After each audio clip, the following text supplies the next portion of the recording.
The Tao of Self-Confidence, episode 430. Welcome to the Tao of Self-Confidence, where I share stories of amazing women who have discovered their inner journey to self-confidence. Visit our website at thetaoofselfconfidence.com. Your inner journey to self-confidence awaits. Well, hello friend. Welcome to the Tao of Self-Confidence, where I share stories of amazing women who have discovered their inner journey to self-confidence. I'm your host today, Sheena Yap Chan, and today, before I start on today's episode, I wanted to let you know that this will be our last episode before the holiday break, and we will be back on January 8, 2018 for more amazing interviews and stories. Today, I have a phenomenal lady on the show today. She is a writer, a blogger, a social media consultant, and also the host of Talking Taiwan podcast. And I'm really excited to have her on today to share her story with us. So without further ado, I'm going to introduce you to Felicia Lin. Felicia, how are you today? Maybe you can fill in a little bit more about yourself to our listeners.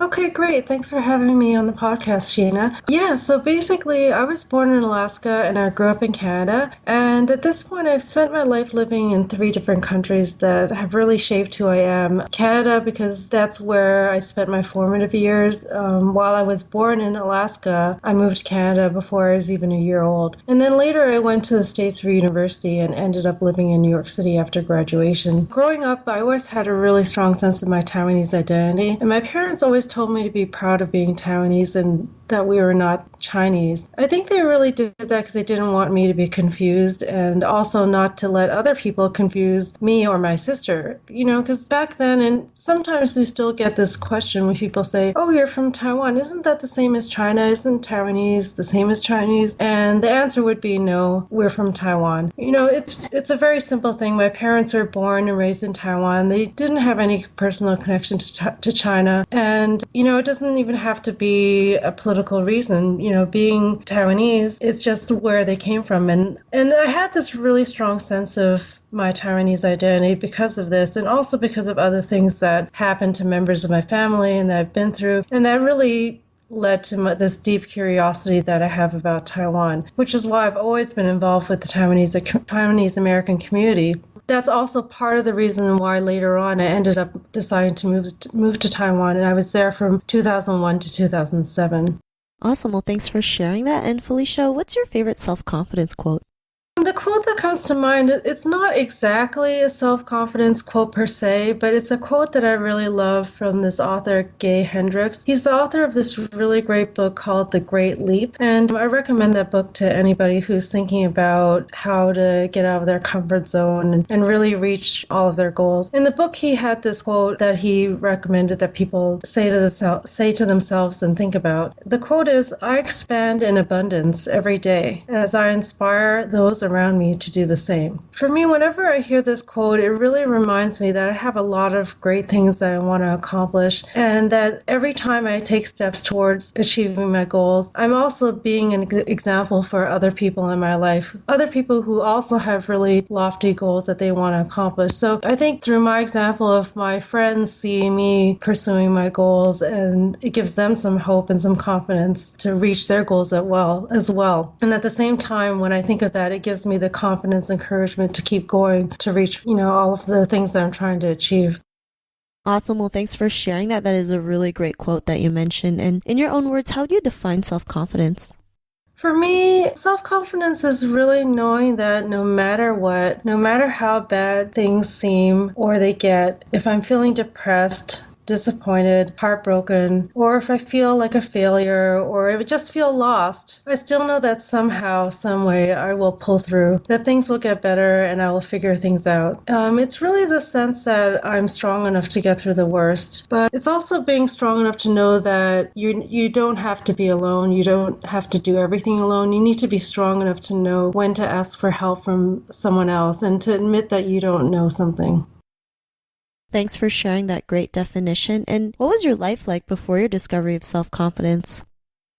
That's a really great question. In the past, when I had a less self-confidence, it really manifested in my early mid-20s because I was very unhappy in my quote-unquote career. And I think that's because I really didn't know what I wanted to do with my life. Basically, I was in the accounting profession, and that was because, as a firstborn and trying to be a good daughter, I followed the very practical advice of my parents who thought, you're a pretty well-rounded student. Why don't you study accounting? You're always going to be able to find a job. And the thing is, before I even graduated with my accounting degree, I knew that I didn't exactly want to be an accountant. And I was looking for something more meaningful. But I think at that time, I really didn't know how to stand up myself or to really think about what it is that I wanted to do.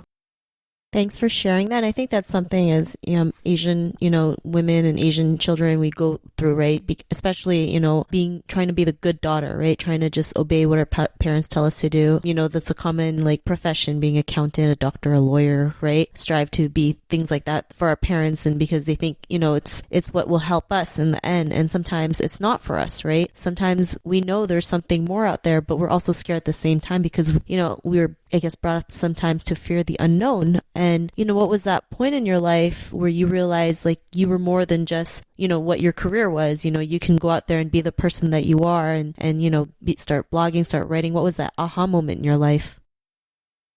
Wow. Well, it's kind of hard to say that there was one moment. There's been a lot of moments along the way. And there's something about when I turned 30 that I just felt like a switch flipped and I really didn't care what others thought of me. But there were definitely some other points along the way when I had certain situations that I didn't speak up for myself and then later realized that I need to do that because nobody else is going to speak up for me. If they don't, then I would lose an opportunity. So I had to learn the hard way.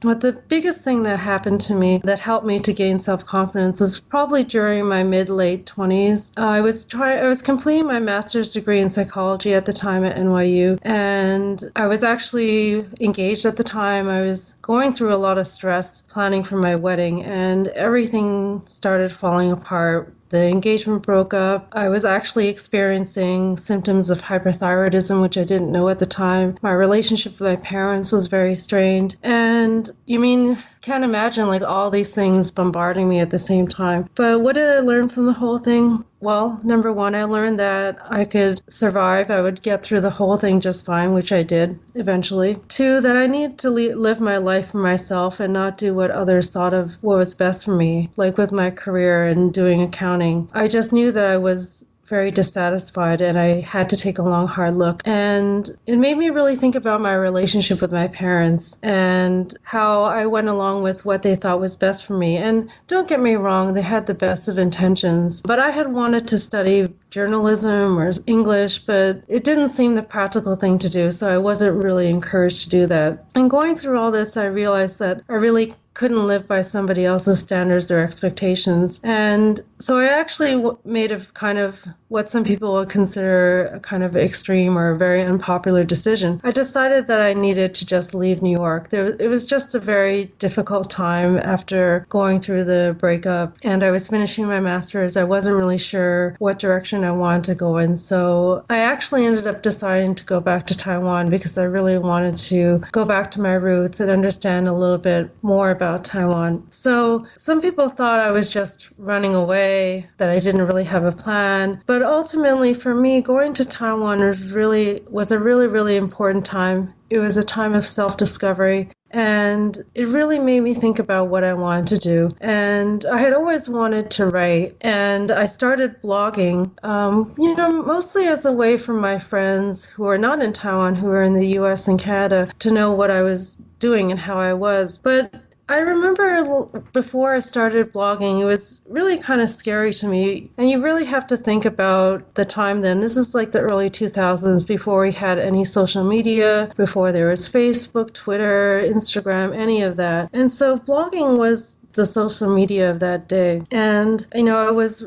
putting my personal thoughts out there, sharing photos. And to me, it was really kind of scary putting that out in a public forum on the internet so that anybody could read it. And I kind of had a pen name, or I didn't put my actual name publicly on the blog either. But Doing that actually was a good practice because I think as a writer or a creative person, you really have to put your words and your art out there. And, not everyone's going to like it. You're going to get different kinds of feedback, but that's just the nature of it. So that was a really good lesson for me to learn. And the other thing that happened was that a friend of mine gave me this book called The Artist's Way. And it's a really great book for anybody, not even necessarily writers, but I think any creative people who are trying to get on the creative path and to break through any creative blocks that they have. And there's a concept in the book called the inner critic, in which it talks about how we all have an inner critic that prevents us from going further, or it's the inner voice that says you're not good enough, maybe you're not creative enough, and what do you think you're doing? It's the voice that stops you. And it really makes you think about that voice and how you can deal with that to get over the boundaries or the barriers that it creates. So that was really, really helpful for me to go through that book and to decide that I really wanted to write and create. So yeah, I wouldn't take that back for anything. So I think, just going on that journey, all these things that happened to me that really made me think about what it is that I want to do and that I have to pursue the things that I'm interested in. And I can't live for other people or what other people think is right for me.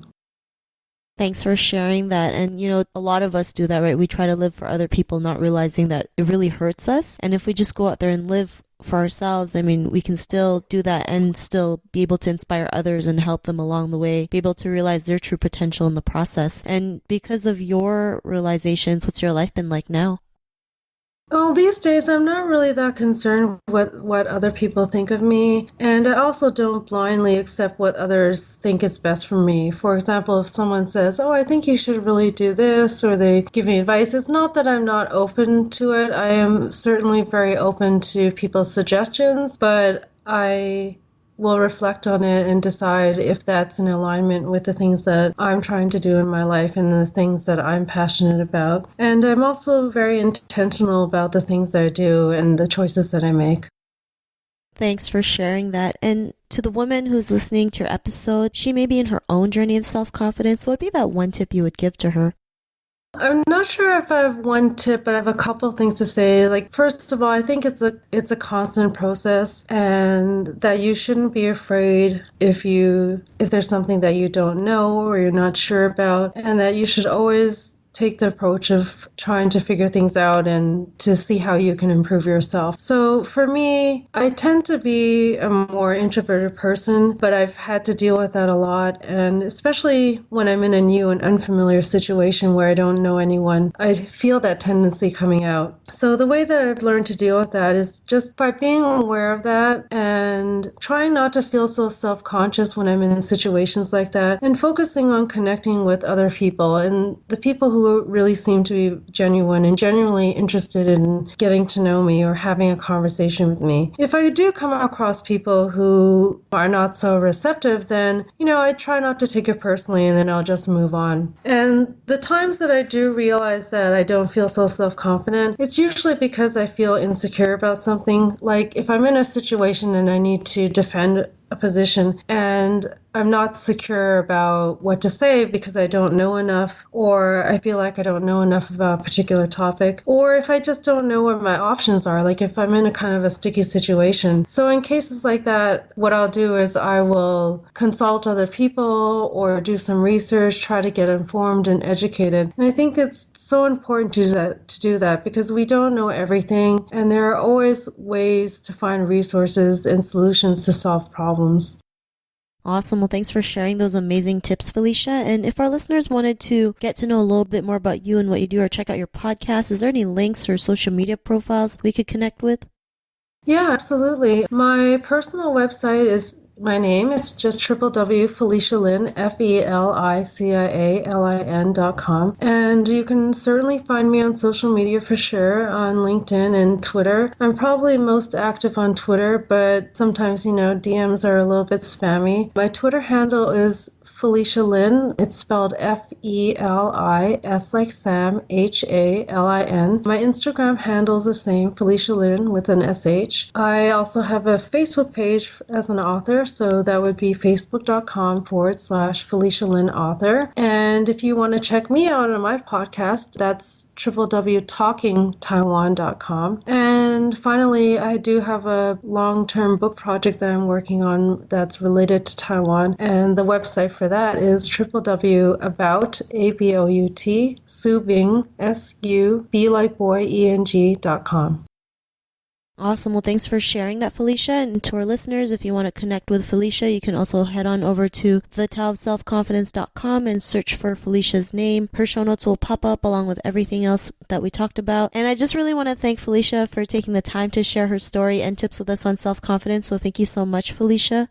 Great. Thank you, Sheena. Not a problem. It was really great having you on the show. And listeners, just a reminder that this will be the last episode before the holiday break, and we will be back on January 8, 2018 for more interviews and stories. So happy holidays, and we'll talk to you soon. Bye for now.